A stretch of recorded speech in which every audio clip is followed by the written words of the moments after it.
So it's opening day. It is. Are you constantly looking for headlines and numbers, or do you kind of, once you hit the premiere, do you kind of just back off and you're kind of satisfied with what you've done? I tend to take a step back. I will phone into my parents and see when they have a chance to see it. Then I'll get on the call after. But really, it's my friends and family, how they react. That's really the only thing I care about. So tell me a little bit. I was thinking just before this started that I don't have a moment in my life where I have the aha. That's what I want to do with myself. I didn't particularly dream that someday I'd be doing anything film related or anything like that. Is there a moment in your life where you look back and you think, yes, this was the time when I decided I wanted to be in animation, and maybe even more specifically, Pixar and Disney? Sure.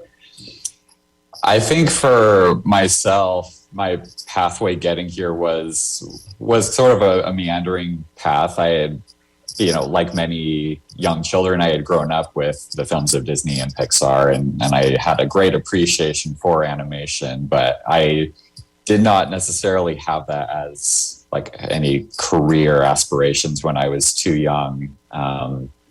I would say I got the motivation and the idea to try to make it work only once I got to college. I had a little bit of background. I had actually started my college career as an environmental science major, and then had a good friend of mine who was taking animation classes and basically said, hey, you might be really interested in this, because, he knew that I had an appreciation for it. And basically, I took an introductory class, and it opened my world. Sort of, you mentioned aha moments. It was sort of the aha moment of like, oh, people actually do this for a living. You can get paid to make films, and specifically animated films.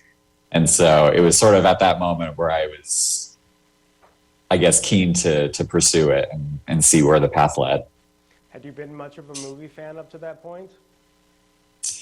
Always a movie fan. That was definitely a shared interest through all of my family members. A lot of childhood memories were very much gathering around watching things together. So always a movie fan.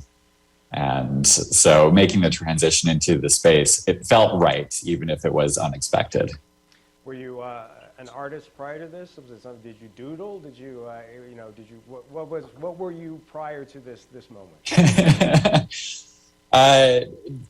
Doodled on occasion. I would say my experience in the traditional art skills was fairly limited. Did a few classes through junior high school, but nothing ever too serious. And then when I got into college, it very much, when I started getting into the animation space, I will say I'm 100% a CG artist. And going back to those traditional skills, I dabble, but I am very limited. Well, tell me exactly what sort of stuff you were doing on this film. I believe you did some tailoring. Yes. My role in Elemental was I was the tailoring lead.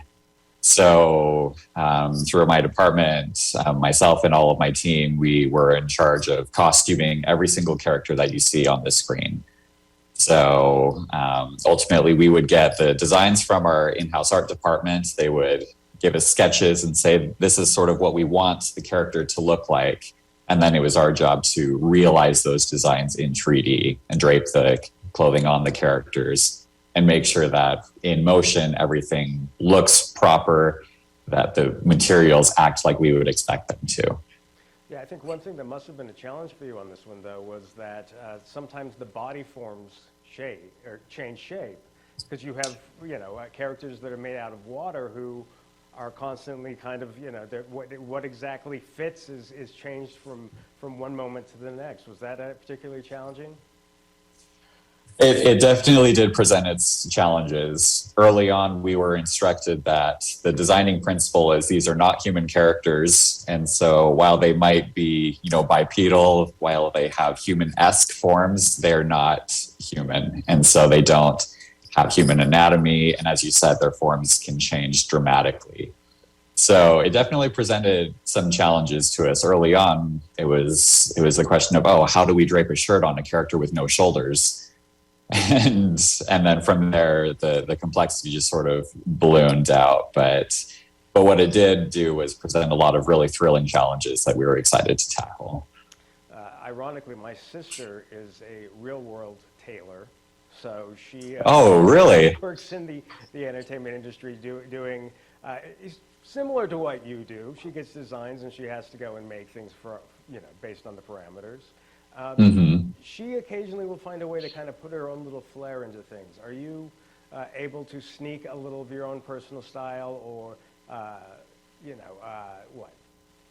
Attitude, I don't know. What is a defining element of yourself into these big films?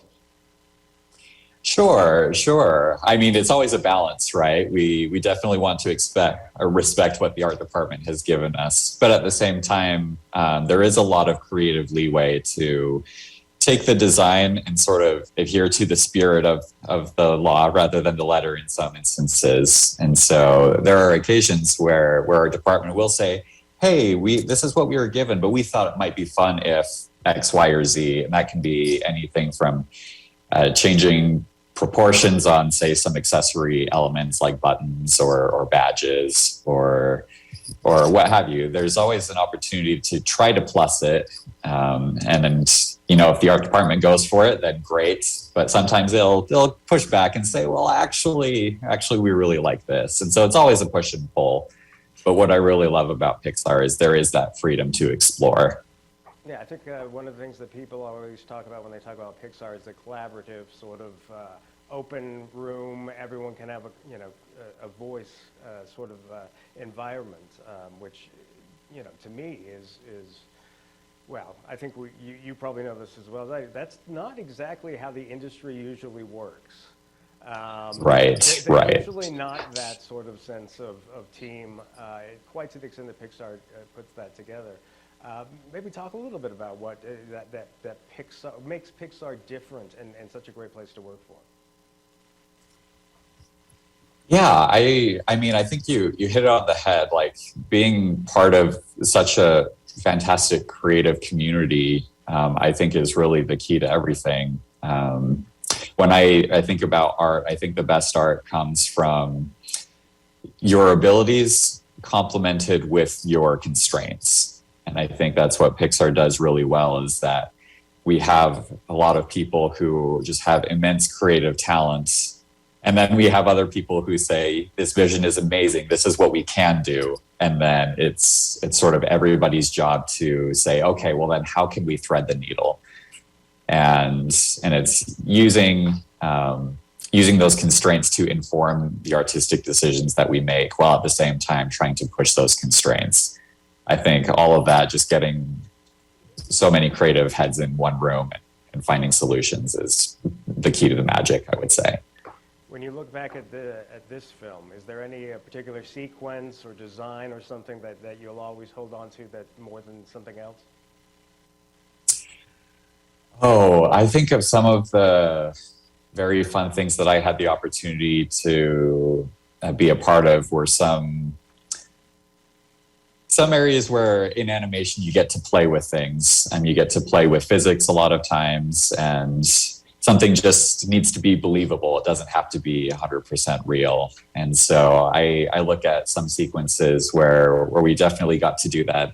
We sort of pay homage to some of the, I guess, tropes, you might say, in traditional animation, where we can do things not necessarily adhering to gravity. We can let things hover in the air for a little bit before letting them drop, playing with timing and anticipation.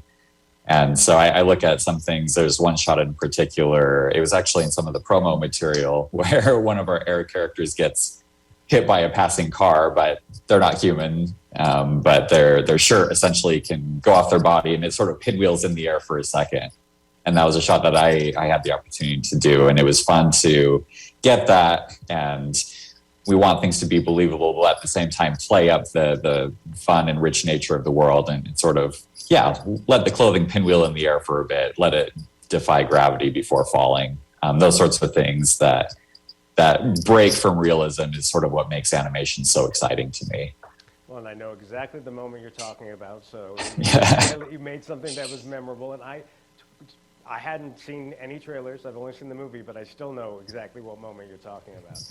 Yeah. But you know, I think it's fantastic. It's wonderful that you've been able to take this journey and to create something that so many people are going to watch and enjoy.